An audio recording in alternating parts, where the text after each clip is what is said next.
sudi hadir ke mesyuarat pada hari ini. Tujuan mesyuarat ini adalah untuk membincangkan tentang isu yang berkaitan dengan kelestarian alam sekitar. Apakah maksud kelestarian alam sekitar? Kelestarian alam sekitar merupakan keadaan alam sekitar yang kekal sama tanpa mengalami masalah kekurangan atau penurunan sumber semula jadi dan kualiti alam sekitar yang terjamin untuk satu tempoh masa yang panjang. Kelestarian alam sekitar memastikan keperluan masa ini dipenuhi tanpa menjejaskan keperluan generasi muda. Kesejahteraan alam sekitar akan terganggu jika kelestarian alam sekitar diabaikan. Oleh itu, pada pandangan anda, apakah ancaman yang menjejaskan alam sekitar? Pada pendapat saya, perubahan iklim dan pemanasan global merupakan isu global yang amat serius dan memerlukan perhatian segera daripada semua pihak. Dengan ini, apakah maksud bagi perubahan iklim dan pemanasan global? Perubahan iklim merujuk kepada perubahan suhu bumi, taburan hujan dan perubahan angin secara drastik, manakala pemanasan global merujuk kepada satu fenomena peningkatan suhu bumi yang melebihi paras normal. Dalam konteks ini, punca utama yang mengakibatkan isu-isu ini adalah disebabkan oleh aktiviti manusia seperti pembakaran bahan bakar fosil, penebangan hutan dan pertanian intensif. Berkaitan dengan pembakaran bahan bakar fosil seperti arang batu, minyak dan gas asli merupakan penyumbang utama kepada pelepasan karbon dioksida ke atmosfera. Proses ini dijalankan dalam pelbagai sektor termasuklah industri, keangkutan dan penjanaan tenaga. Dengan ini, peningkatan kadar karbon dioksida akan mengakibatkan pemanasan global. Dalam situasi ini, apabila pancaran matahari memasuki atmosfer bumi, sebahagian daripada pancaran itu akan dipantulkan semula ke atmosfera bumi dalam bentuk sinar inframerah. Natijanya, pemanasan global akan menyebabkan perubahan cuaca yang ekstrim sehingga mengakibatkan haiwan kehilangan sumber makanan dan habitat seiring menyebabkan keputusan flora dan fauna. Lain daripada itu, penebangan hutan juga merupakan salah satu punca yang menyebabkan perubahan iklim. Penebangan hutan untuk tujuan pertanian, pembinaan dan pengembangan dapat mengurangkan jumlah pokok yang berfungsi sebagai penggerak karbon dioksida. Hutan memainkan peranan penting dalam mendekatkan keseimbangan karbon di bumi. Apabila pokok ditebang, karbon yang disimpan dalam pokok akan dilepaskan kembali ke atmosfera sehingga menyumbang kepada pemanasan global.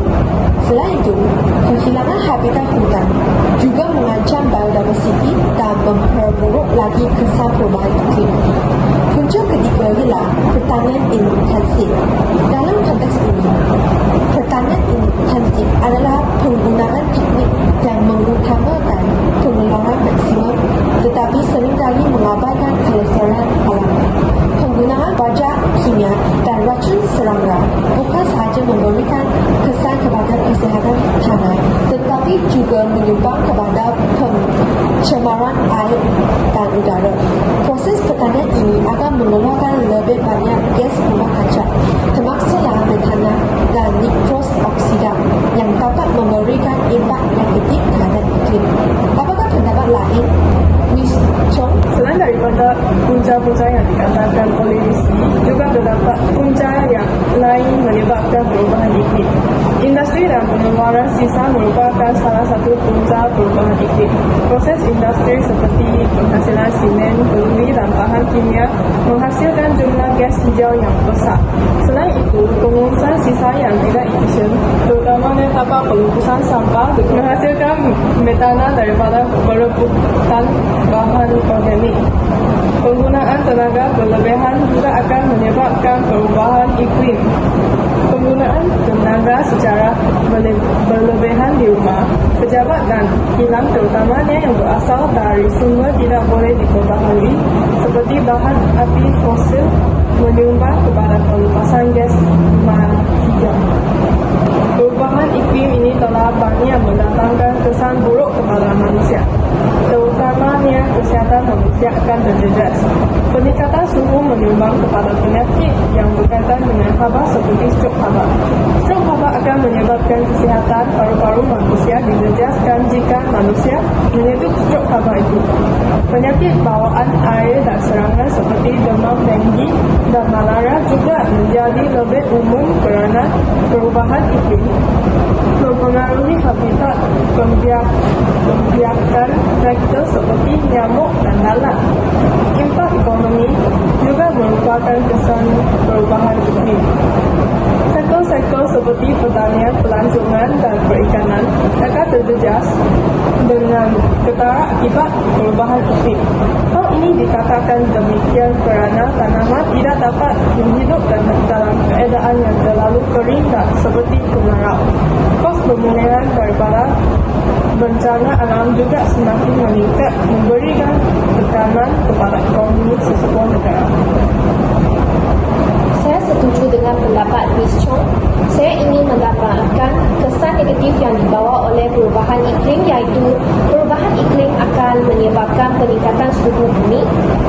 Keadaan ini akan menjadikan suhu bumi semakin meningkat dan menyebabkan cuaca sesuatu tempat menjadi semakin panas. Dengan ini, perubahan corak cuaca akan menjadi ekstrim seperti gelombang bahar yang kerap dan teruk. Sekiranya peningkatan suhu ini berlaku, suhu global akan meningkat tanpa mengira mana-mana tempat. Oleh itu, keadaan ini akan mengakibatkan suhu di kawasan kutub iaitu kutub utara dan kutub selatan meningkat pada masa yang sama. Apabila suhu kedua-dua kutub ini meningkat, ini akan menyebabkan pencairan ais.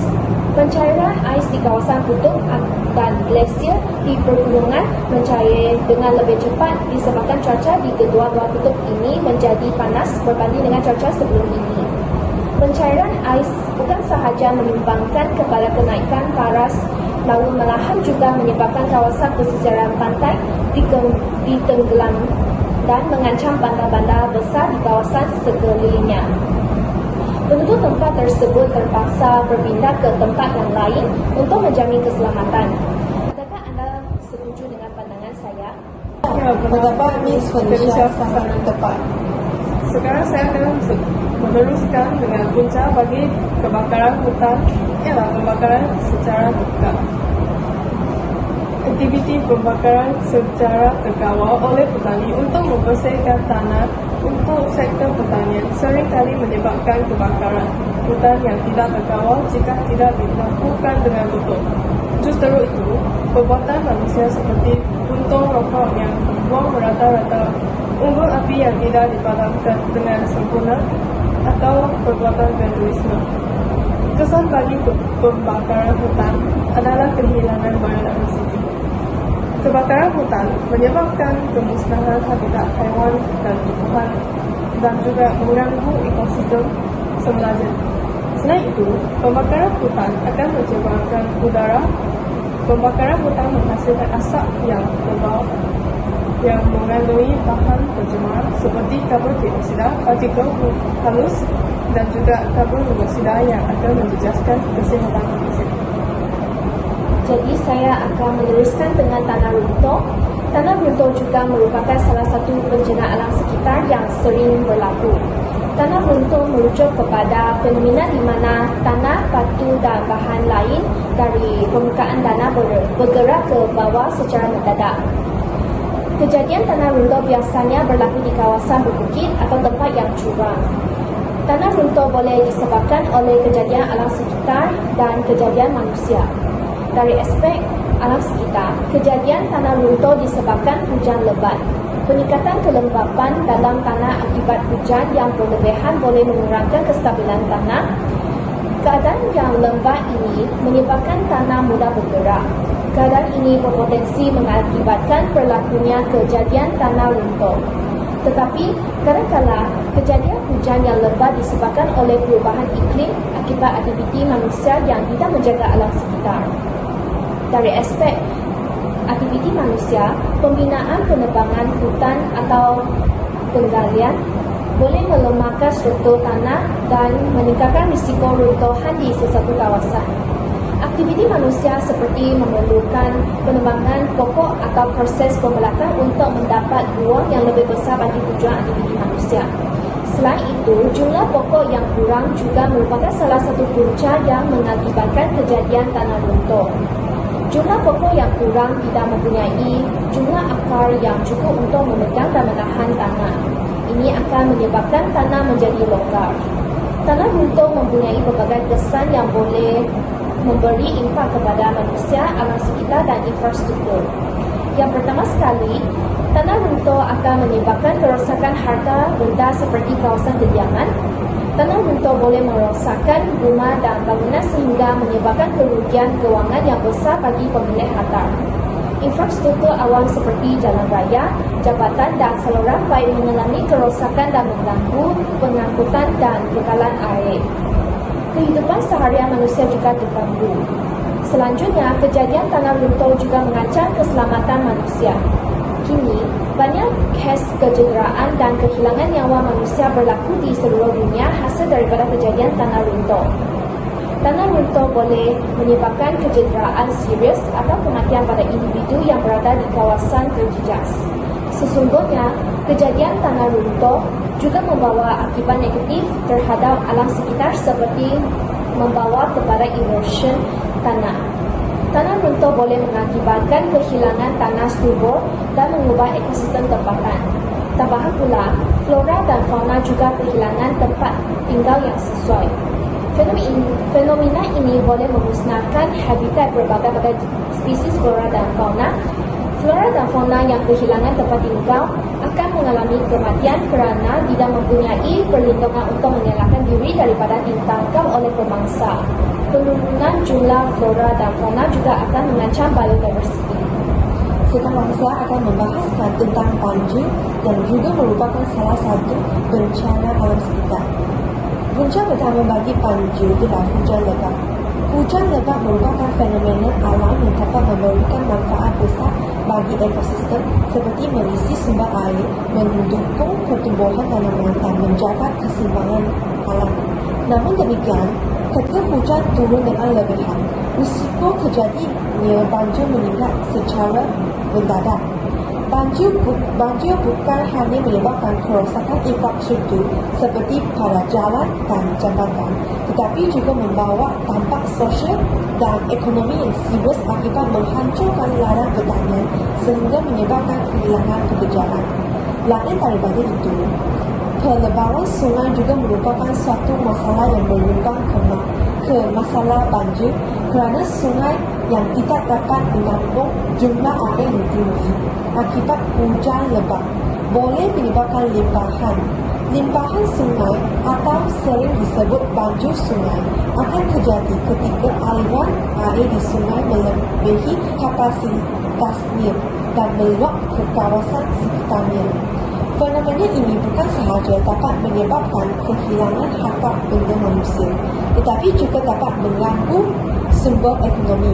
Sebagai contoh, banyak rumah dan barang peribadi akan terendam dalam air, menyebabkan kerugian finansial bagi masyarakat serta menyebabkan negara kita dapat mengekspor hasil tanaman seperti padi ke luar negara. Dengan ini, negara kita tidak mampu duduk sama rendah berdiri sama tinggi dengan negara luar yang maju. Selain itu, penebangan hutan juga merupakan salah satu punca yang mengakibatkan masalah banjir. Kehilangan kawasan hutan dapat mengurangkan kemampuan tanah untuk menyerap air sehingga menyebabkan kelimpahan yang lebih cepat. Dalam konteks ini, penebangan hutan dapat menyebabkan kehilangan lapisan atas tanah yang merupakan kawasan subur. Tanpa akar pokok untuk menahan tanah, erosi akan meningkat sehingga mengurangkan keupayaan tanah untuk menyerap air dan meningkatkan risiko banjir.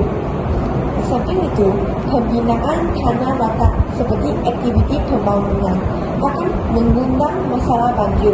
Dalam isu ini, aktiviti pembangunan yang meratakan tanah akan mengubah saluran air sehingga dapat mengakibatkan banjir di kawasan yang tidak dirancang untuk menampung aliran air. Ini bukan sahaja menghalang air hujan dari meresap ke dalam tanah yang biasanya membantu mengisi sumber air bawah tanah, tetapi juga dapat mengurangkan aliran air ke sungai sehingga menyebabkan lebih banyak air mengalir ke permukaan. Alam sekitar amat penting untuk setiap kehidupan di atas bumi ini. Oleh itu, kelestarian alam sekitar harus dijadikan isu yang dititik beratkan. Terdapat berbagai kepentingan menjaga kelestarian alam sekitar. Antara kepentingan menjaga kelangsungan alam sekitar ialah memastikan kelangsungan sumber semula jadi. Sumber alam semula jadi seperti tanah subur dan air bersih adalah penting kerana kedua-dua ini merupakan elemen yang signifikan dalam penyediaan makanan. Manusia boleh mendapat hasil tanaman yang tumbuh di tanah yang subur sebagai lauk pauk yang berkhasiat. Sekiranya manusia menjaga kebersihan saluran atau aliran, manusia akan mendapat sumber air yang bersih. Ini bukan sahaja mengelakkan diri daripada dijangkiti penyakit, malahan dapat menjamin kesihatan tubuh badan.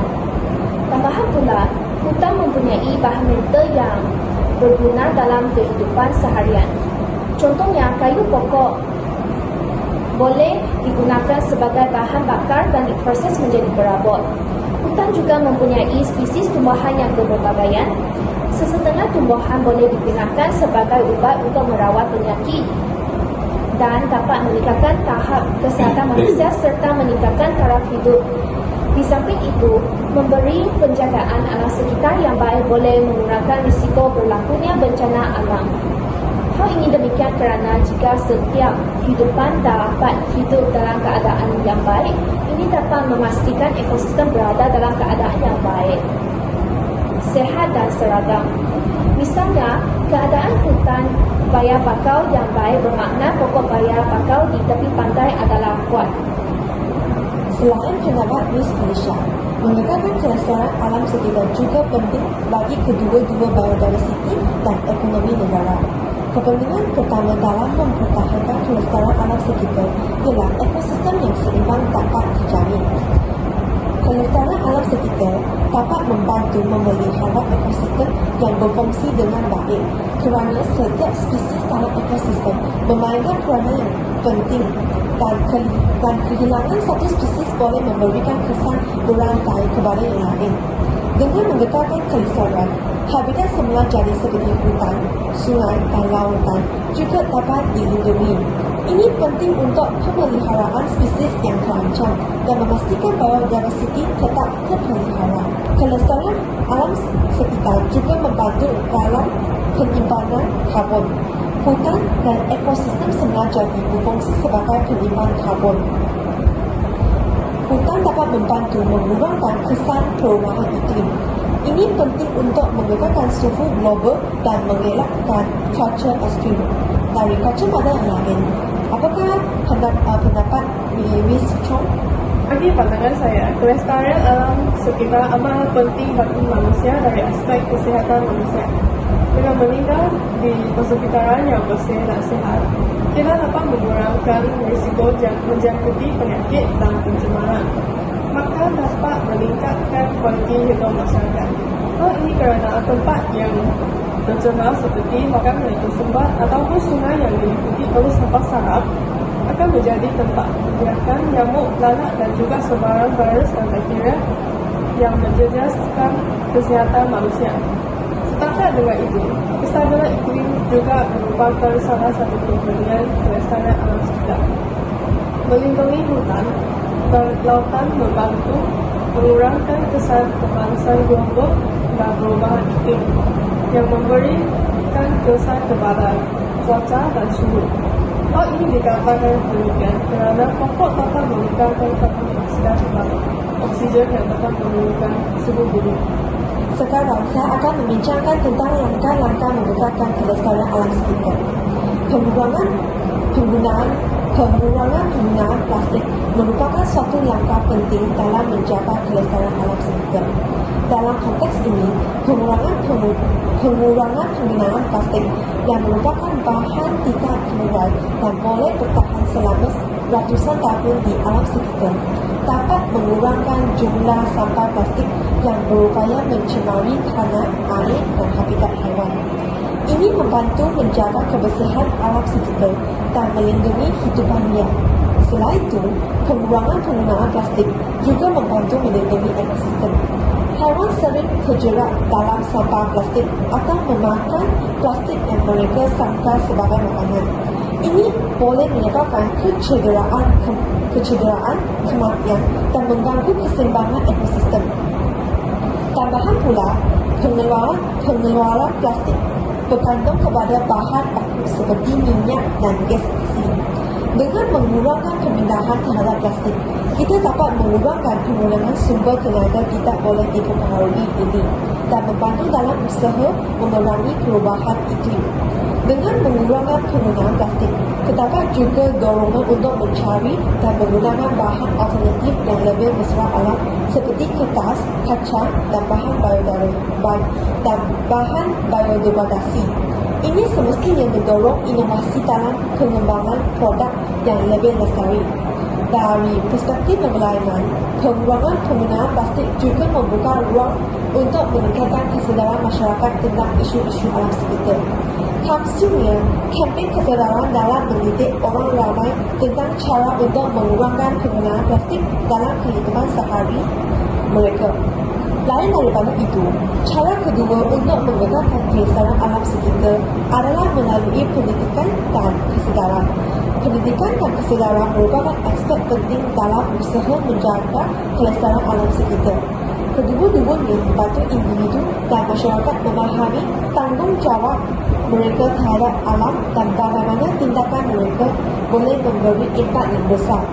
Dalam hal ini, pendidikan alam sekitar membolehkan individu meningkatkan pengetahuan dengan memahami isu-isu kini seperti pencemaran, perubahan iklim, kehilangan biodiversiti dan penggunaan sumber yang tidak lestari. Dengan pengetahuan ini dapat membantu mereka menyedari kesan tindakan haram mereka terhadap alam. Dengan meningkatkan kesedaran, individu lebih cenderung untuk mengubah sikap dan tingkah laku mereka. Misalnya, kesedaran tentang pencemaran plastik boleh mendorong orang ramai untuk mengurangkan penggunaan bahan sekali pakai dan mengamalkan daur ulang dalam harian. Pendapat yang anda kongsikan tersebut sangat baik. Saya juga berpendapat bahawa pihak kerajaan juga memainkan peranan yang sangat penting dalam usaha untuk menjaga kelestarian alam sekitar. Pada pendapat saya, pihak kerajaan boleh memperkenalkan pelbagai cara yang efektif untuk menyiasat masalah ini seperti menggalakkan pelaksanaan penggunaan tenaga yang boleh diperbaharui. Tenaga yang boleh diperbaharui merujuk kepada sumber tenaga yang dapat diperoleh secara berterusan dan tidak akan habis seperti tenaga solar, angin, hidro dan biomasa. Tenaga ini dianggap mesra alam kerana penggunaan jenis tenaga ini dapat mengurangkan pencemaran alam sekitar dan kebergantungan kepada bahan bakar fosil. Hal ini dikatakan demikian kerana pembakaran bahan bakar lepaskan gas yang beracun dan mengandungi bahan kimia yang boleh menjejaskan kebersihan udara. Misalnya, tenaga solar digunakan untuk sistem pemanasan air terutamanya dalam industri yang memerlukan air panas seperti pembuatan makanan dan tekstil. Tuntasnya, penggunaan tenaga solar dalam sektor industri dapat mengurangkan jejak karbon dan meningkatkan tanggungjawab sosial serta kelestarian alam sekitar. Selanjutnya, penghijauan juga merupakan salah satu dasar yang boleh dilaksanakan oleh pihak kerajaan. Penghijauan merujuk kepada proses atau usaha untuk menambah kawasan hijau seperti menanam pokok dan tumbuhan dengan tujuan untuk memperbaiki alam sekitar, mengurangkan pencemaran dan meningkatkan kualiti udara. Penghijauan juga boleh merujuk kepada usaha untuk memulihkan ekosistem yang telah terjejas. Pihak kerajaan boleh melaksanakan dasar penghijauan bukan sahaja di sektor pemeliharaan dan pemeliharaan alam sekitar, malahan juga dalam kalangan masyarakat. Jadi, apakah pandangan anda, Ms. Chong? Pendapat saya, langkah-langkah menjaga alam sekitar mestilah diamalkan oleh masyarakat. Langkah yang lain adalah pertanian rampan. Kita boleh menggunakan teknik pertanian yang mesra alam seperti pertanian organik dan pertanian berasaskan agroekologi untuk memelihara tanah dan mengurangkan pencemaran alam sekitar. Penggunaan pengangkutan awam. juga merupakan langkah yang terbaik dan mudah diamalkan oleh masyarakat. Menggalakkan penggunaan pengangkutan awam, berjalan kaki atau berbasikal untuk mengurangkan emisi dari kenderaan bermotor. Tambahan pula, dengan menyertai aktiviti komuniti, kita dapat mengarahkan orang lain supaya bersama-sama menyertai aktiviti komuniti seperti aktiviti kebersihan tempat tinggal. Konklusinya, alam sekitar merupakan ciptaan Tuhan. Dengan ciptaan ini, ekosistem kita dapat dikekalkan dan hidup kita dapat menjadi lebih menarik. Ya, saya bersetuju dengan pendapat ini. Semua pihak sama ada individu, kerajaan atau swasta patutlah mengambil tenaga dalam mengekalkan kelestarian alam sekitar kerana alam sekitar merupakan khazanah Tuhan. Masyarakat harus memegang tanggungjawab untuk mencari cara yang efektif untuk mempertahankan alam sekitar ini supaya alam sekitar sentiasa berada dalam keadaan yang terbaik. Sebagai manusia, kita harus menghargai hadiah kurniaan Tuhan yang berharga ini. Sekarang, mesyuarat ini telah tamat, anda boleh bersyurai. Sekian, terima kasih.